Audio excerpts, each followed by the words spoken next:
UK 90 years ago, Quran was banned from being printed. Muslim scholars were being oppressed. Who brought back an environment where you can be Muslim freely in Turkey? It wasn't great leaders. It was ordinary Muslim women who kept teaching Quran when it was banned. It was ordinary mothers who kept teaching hadith.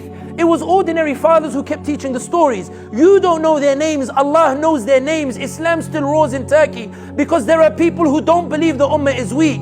They believe that systems fall but the ummah is alive. Everyone says the caliphate fell in 1921 and it is a disaster, the ummah suddenly collapsed and the like.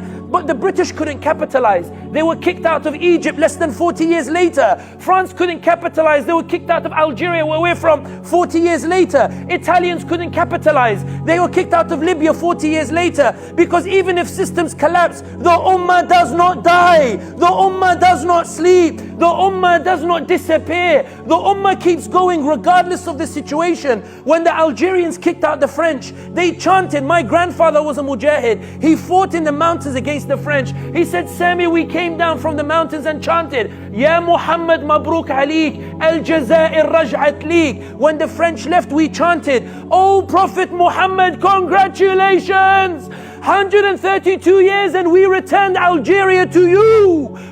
And the French said, Sacre bleu, c'est quoi ça? What is this? How is it that we are giving them civilization for 132 years, but they hold on to a dead man for 1400 years? They hold on to his message. They fight for him like they can see him. They believe in him as if they can see him. Who is this man and what is this religion? When you meet these people, when you see them with your own eyes, don't be arrogant and tell them the ummah is weak. Be honest and say you are weak. Be honest and say you don't want to struggle. Be honest and say you're not capable of it. But don't look in the eyes of an ummah that keeps struggling, that keeps winning, that no matter how many times they colonize it, the ummah keeps shaking off the chains. No matter how many times they bomb it, they produce more huffar than Palestine. No matter how many times they slaughter, the ummah keeps going. Why? Because it's not about whether you have a Miami city in the Muslim world. It's that the Muslims will never let the ummah die,